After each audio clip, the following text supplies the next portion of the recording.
Good morning. This is Pastor Jeff. It is our daily lectionary readings for Thursday, July 18th, 2024. We are doing the semi-continuous. Our psalm reading is going to be Psalm 89, 20 through 37. Our Old Testament reading, we switch over to 1 Chronicles, chapter 11, verses 15 through 19. And then our New Testament reading will be from the book of Colossians, chapter 1, verses 15 through 23. We're going to be reading it out of the Living Bible today. So Psalm 89. He is my servant David. I have anointed him with my holy oil. I will steady him and make him strong.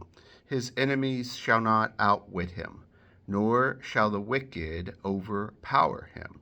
I will beat down his adversaries before him and destroy those who hate him.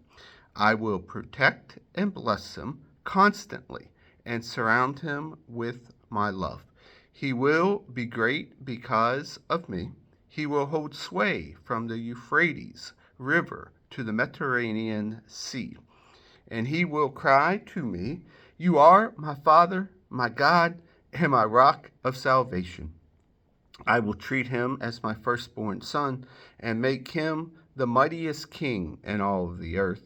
I will love him forever and be kind to him always. My covenant with him will never end. He will always have an heir. His throne will be as endless as the days of heaven.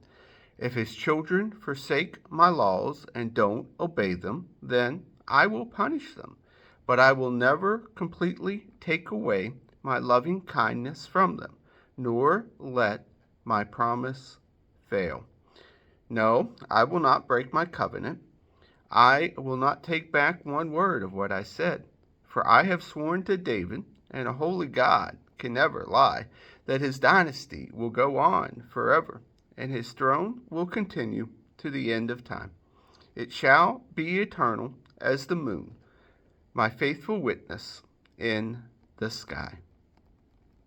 I have to scroll down to our Old Testament reading, which is 1 Chronicles chapter 11, verses 15 through 19.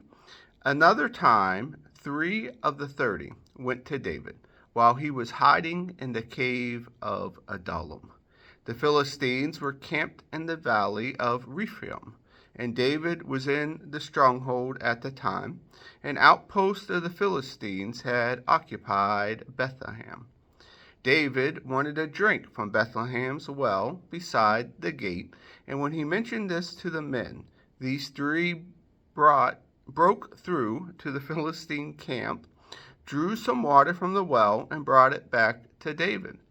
But he refused to drink it. Instead, he poured it out as an offering to the Lord and said, "God forbid that I should drink it. It is the very blood of these men who risked their lives to get it." We got to scroll again to our New Testament reading. And our New Testament reading is going to be from the book of Colossians, chapter 1, verses 15 through 23. Christ is the exact likeness of the unseen God. He existed before God made anything at all. And in fact, Christ himself is the creator who made everything in heaven and earth, the things that we see and the things that we can't. The spirit world with its kings and kingdoms, its rulers and authorities, all were made by Christ for his own use and glory. He was before all else began, and its powers that hold everything together. He is the head of the body, made up of his people, that is, his church, which he began, and he is the leader of all those who arise from the dead, so that he is the first in everything. For God wanted all of himself to be in his Son. It was through what his Son did that God cleared a path for everything to come to him, all things in heaven and on earth, For Christ's death on the cross has made peace with God for all by his blood. This includes you who were once so far from God. You were his enemies and hated him and were separated from him by your evil thoughts and actions. Yet now he has brought you back as his friends. He has done this through the death on the cross of his own human body. And now as a result, Christ has brought you into the very presence of God. And you are standing there before him with nothing left against you. Nothing left that he could ever chide you for.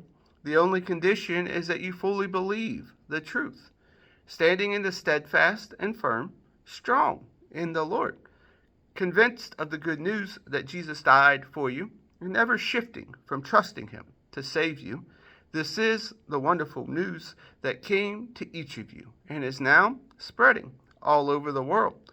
And I, Paul, have the joy of telling it to others. And here ends our readings for the day.